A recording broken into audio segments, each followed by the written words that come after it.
The Irish government announced yesterday their vacant and derelict home grant. The grant is 30 to 50,000 to refurbish vacant and derelict homes.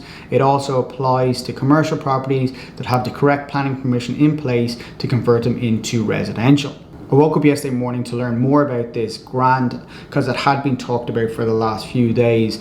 When I woke up, there was very limited information about the grant and how to apply, but basically some of the reports were saying that you could now apply for the grant through your local council. I immediately jumped onto my local council website, which was Dublin City, and looked to try apply. Couldn't find any details about it, but sent the council an email. Later that day, I found some additional information and some links to government websites explaining who could apply and what you could apply for. This was, of course, after I'd sent the email to Dublin City Council. But is the grant as good as it sounds, and who can apply for it? First things first, it's called the Town Fund.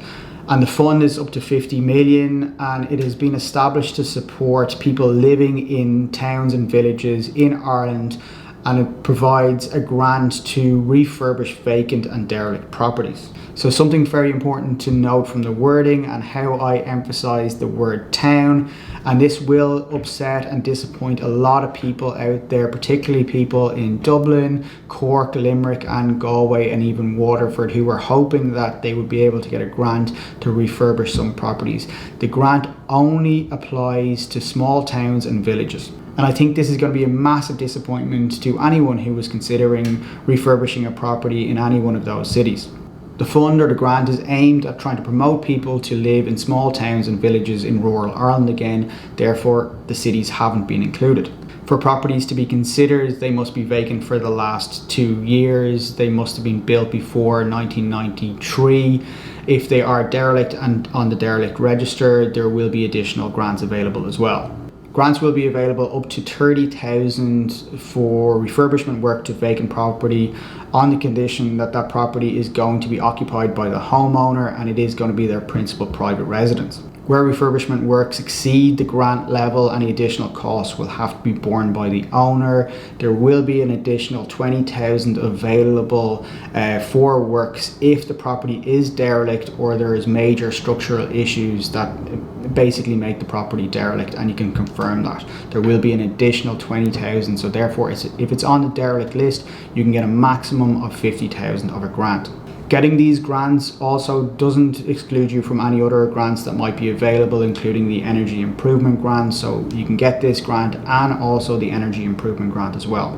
The grant itself is not open to any investors, developers, or anyone looking to do flips, etc. It must be the homeowner who applies for the grant and the person who is planning to live there as well. There's a few ways you can qualify for this in terms of being an owner. You can be a first-time buyer, or you can be part of the fresh start, i.e. you were divorced, separated, or you've gone through bankruptcy, separation, etc. and you qualify under the first or fresh start will allow you to qualify for this grant as well.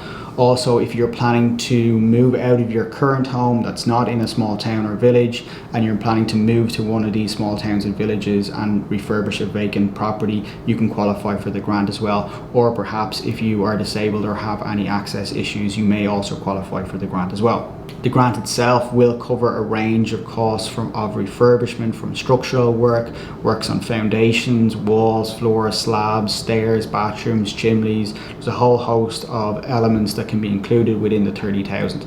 The grants will be processed by your local county council, hence why I did email Dublin City Council. They did get back to me before I recorded this video saying that Dublin City isn't available or you can't get the grant from Dublin City, which I knew by the time they sent me that email, but when I actually sent it I didn't quite know that. The grant itself will be paid after the refurbishment work is done. The council will come out and check and make sure that the home is habitable for the owner, and then they'll release the funds. There are some clawbacks to be aware of if you are availing of the grant. If you sell the property within the first 5 years, there's 100% clawback. Anywhere between 5 and 10 years, it's 75% clawback. But if you sell the property, if you've lived in it for more than 10 years, there's no clawback. If you bought an eligible vacant property and have already started the refurbishment work before the 14th of July of this year, 2022, you're not eligible for the grant. It's also important to realise that you cannot apply for the grant if you're planning to rent out the property. So that's just the general information on the grant itself in terms of my overall views on the grant. The grant is good. It might help some small towns and villages, but I'm not sure it does a huge amount for the housing market as a whole. It doesn't increase supply at all, really. It is just a bit of window dressing, some good PR for the government in terms of tackling housing and tackling vacant properties. But I don't think it will actually do a huge amount at all, really. It may help a few people deliver, or may deliver a number of homes on the larger scale of things. A very small number of homes might be delivered with this grant. Generally, it's in areas that there's not high demand for it anyway. It's also important to perhaps reflect or understand the reason why a lot of these small towns and villages are empty. Not a lot of people want to live there anymore, and that's reflective of the number of vacant properties in these small towns and villages, as well as the low property values as well. And in some cases, it's important to remember, if you are doing these refurbishment works, that the cost of the works actually don't exceed the value of the property, i.e. if you do all this work to the property, even with the grant, will the end project be worth more or less than how much you've actually spent or put into it? I'm sure there's going to be loads of comments around this scheme that it only fuels demand and it increases house prices and it increases refurbishment costs. I would kind of dismiss some of those claims, because realistically the fund is only about 50 million. That's a drop in the ocean in terms of how much is spent on property in Ireland every single year. It's a tiny fraction, and therefore it shouldn't have any major impact on the overall market itself.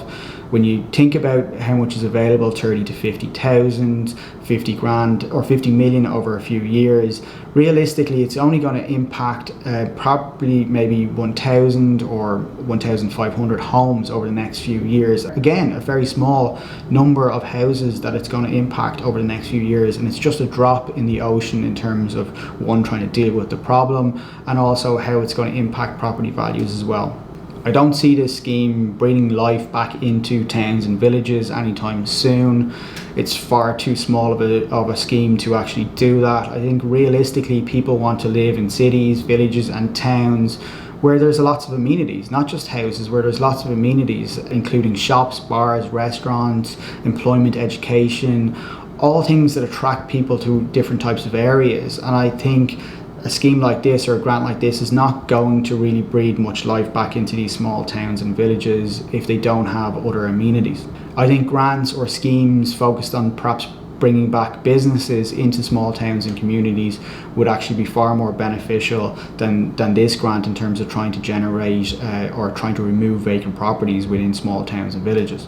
Ultimately, I think this is a weak step in trying to tackle vacant properties. One, I don't think solving vacant properties is going to solve the housing market. I think actually delivering more supply, new supply, energy efficient supply is going to be far more beneficial in terms of trying to solve the housing market crisis that we have at the moment.